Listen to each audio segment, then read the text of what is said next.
Pada video kali ini saya akan menjelaskan tentang EEPROM dan bagaimana menggunakan EEPROM pada program microcontroller.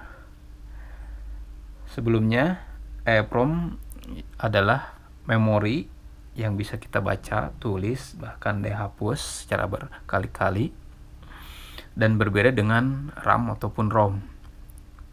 Perbedaannya dengan RAM, pada EEPROM, apabila kita sudah menuliskan sebuah data, kemudian microcontroller kita mati atau tidak mendapatkan power pada PCC-nya, data tersebut akan tetap disimpan di EEPROM.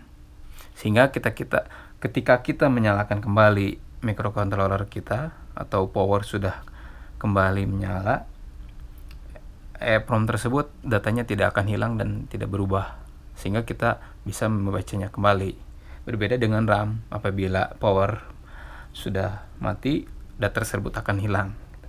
Pada penulisan programnya bisa kita lihat, untuk membaca data dari EEPROM dengan fungsi sebagai berikut: EEPROM_read_byte address, sehingga kita tinggal memasukkan addressnya yang sudah kita simpan sebelumnya, kemudian kita baca dan masukkan ke sebuah variabel. Sedangkan untuk menulisnya, EEPROM write_byte address dan value-nya berapa, sehingga kita bisa memasukkan dari variabel ke EEPROM pada address yang sudah kita tentukan. Kelebihan dari EEPROM ini pada program yang kita buat, yaitu misalnya tanpa diduga project ataupun alat yang kita gunakan tiba-tiba mati powernya, apakah baterainya sudah habis ataupun listrik yang memasok power supply-nya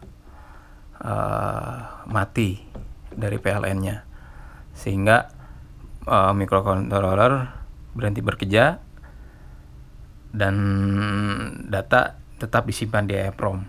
Ketika kita nyalakan lagi alat atau project kita bisa melanjutkan data yang terakhir kita simpan sebelumnya di EEPROM.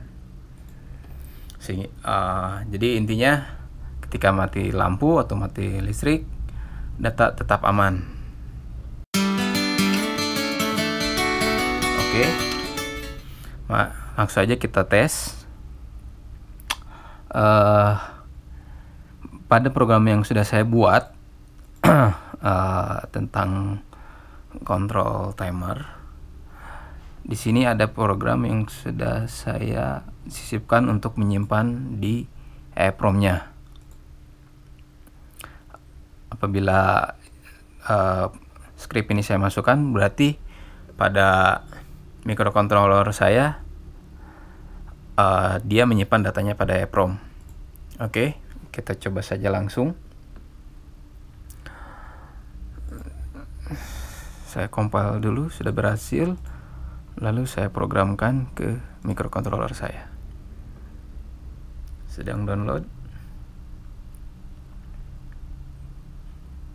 Oke, ini adalah contoh di mana kita menggunakan EEPROM pada program kita. Kita bisa lihat sekarang detik menunjukkan menit ke 9, detik ke 45 dan menurun. Ketika saya matikan microcontroller ini, saya cabut powernya, dan kita bisa lihat setelah kita nyalakan apakah kembali ke menit ke 10 atau tetap melanjutkan. Ya, dan melanjutkan mulai dari detik 30, 25, 24, 23 mati. Apakah masih 23? Yap, 23, 22 melanjutkan. Begitupun sama jika kita restart. Ini akan tetap, dia berjalan terus menerus. Berbeda halnya apabila kita tidak menyimpannya di EEPROM. Oke, saya menggunakan slash di sini. Dalam artian script ini tidak akan di compile. Kita compile, sudah oke, dan kita downloadkan lagi. Dia akan mulai berjalan dari menit ke 10, 10, 59, 58, 7.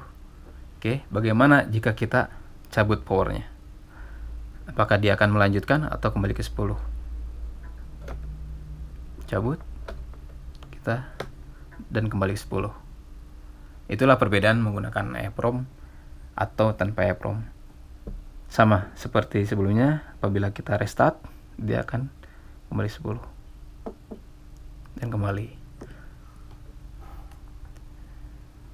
Oke, jadi gimana teman-teman memanfaatkan fasilitas dari EEPROM ini untuk kepentingan teman-teman, sehingga data yang kita butuhkan pada saat selanjutnya bisa kita simpan di EEPROM ini. Oke, terima kasih. Thanks for watching.